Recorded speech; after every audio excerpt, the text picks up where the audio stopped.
The little girl's voice trembled through the dusty air of the old highway market. "Buy my bike, sir. Mommy hasn't eaten in 2 days." Those words hit the man like a sledgehammer. Standing in front of her were 5 bikers, tough-looking men in leather jackets, their roaring engines still rumbling behind them. But as those small, shaking hands held out a rusted pink bicycle, paint peeling, the chain half broken, silence fell among them. The little girl's eyes were large, swollen from crying, her clothes torn and covered in dust. She couldn't have been more than 7. If you believe in kindness, second chances, and the power of compassion, pause this video for a second, hit the like button, subscribe, and share this story so more people remember that empathy still exists in this world.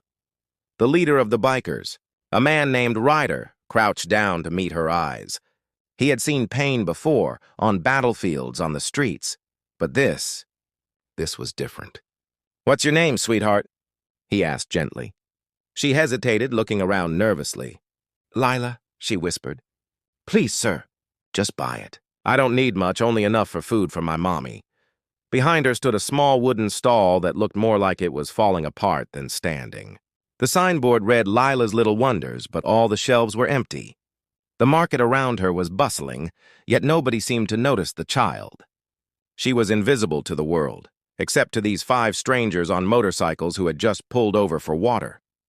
Ryder looked at his friends, who all exchanged uneasy glances. He asked her softly, "Where's your mom now, Lila?" She pointed behind the stall toward a small, tattered tent. "She's sleeping.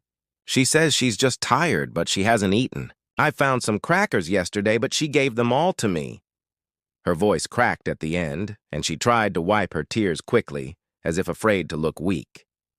Something in Ryder's chest tightened. He stood up, motioned to one of his friends, and they walked to the tent. Inside, lying on an old blanket, was a woman, thin, pale, and barely conscious. Her cheekbones jutted out sharply. Her lips were dry and cracked. She looked like she had once been beautiful, proud, and strong. But now life had broken her. There was a crumpled photograph lying beside her. A man in a police uniform, smiling with his arm around her. Ryder picked it up carefully. Lila's mother stirred weakly and whispered, "Please, we're not begging. I told her not to. Please don't hurt her." Her voice was faint, but filled with fear and exhaustion. Ryder knelt beside her. "Ma'am, we're not here to hurt anyone. We just want to help. What happened to you?" Tears slid down her cheeks as she tried to speak. "My husband was a police officer. He died in an accident last year. They said it was a hit and run.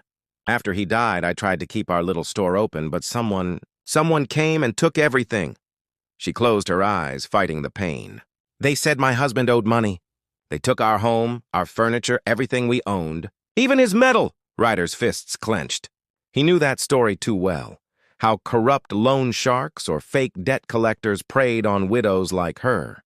The bikers quietly brought water and food from their packs.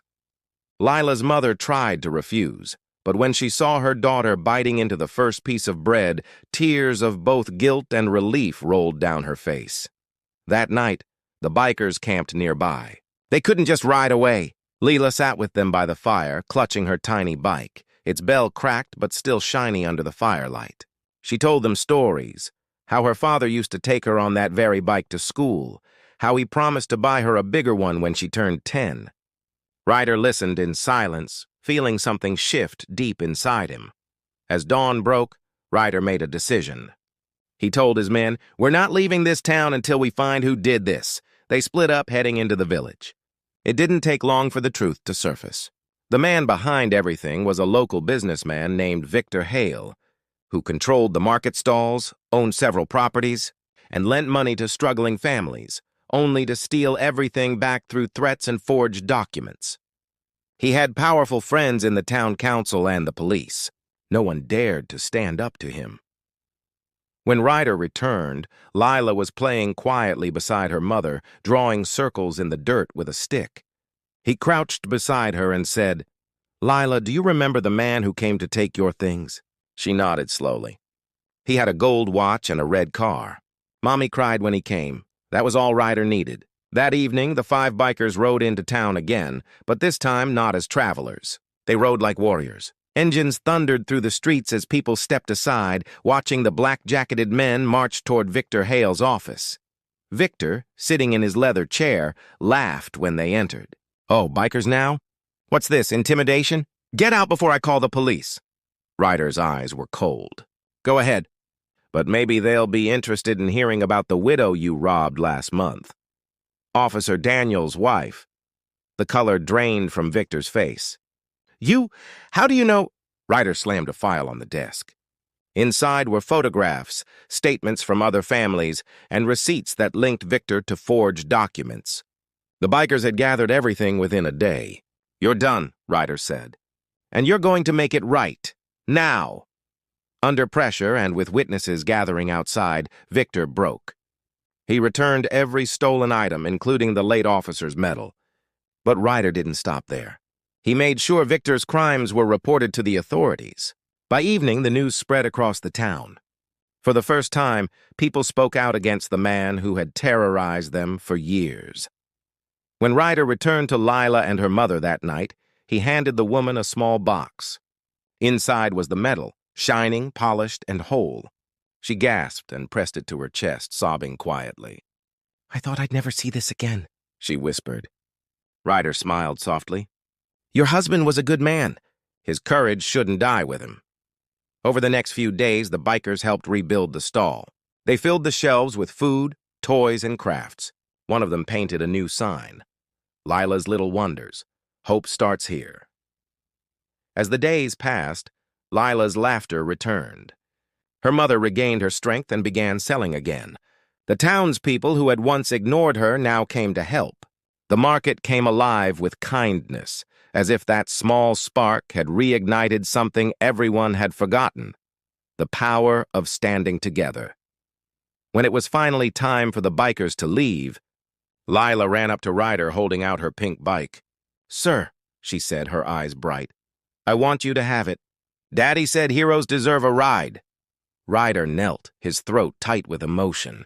"Sweetheart," he said, "this bike belongs right here, with the bravest girl I've ever met." He placed a small keychain in her hand, a silver wing, engraved with the words, "Ride free." "Whenever you see this," he said softly, "remember that no matter how hard life gets, you keep riding." Lila hugged him tightly. Her mother stood behind her, tears in her eyes but a smile on her face. "You didn't just save us," she whispered. "You gave us back our faith." The engines roared again as the bikers rode off into the horizon. The sun dipped low, casting golden light across the road. Lila waved until they disappeared, clutching the keychain like a treasure. Weeks later, news spread that Victor Hale had been arrested. The authorities reopened old cases, compensating families he had wronged. Lila's mother was offered a small government job, her husband's service finally recognized. She worked hard, rebuilt her life, and every evening, she and Lila would light a candle beside the photo of her late husband and say a prayer of thanks for the strangers who became angels on motorcycles. And somewhere on the open road, 5 bikers rode into another town, ready to help someone else in need. Ryder carried with him a small pink ribbon that Lila had tied to his bike mirror before they left.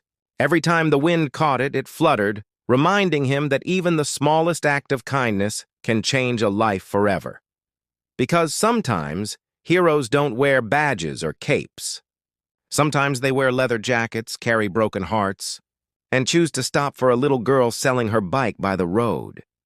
If this story touched your heart, please like, share, and subscribe, not just to support the channel, but to spread hope, kindness, and faith in humanity. Before you go, comment below, what would you have done if you saw that little girl by the road? Moral: even in a world full of noise and rush, compassion can be the loudest sound of all. A small act of kindness can rebuild what cruelty tried to destroy.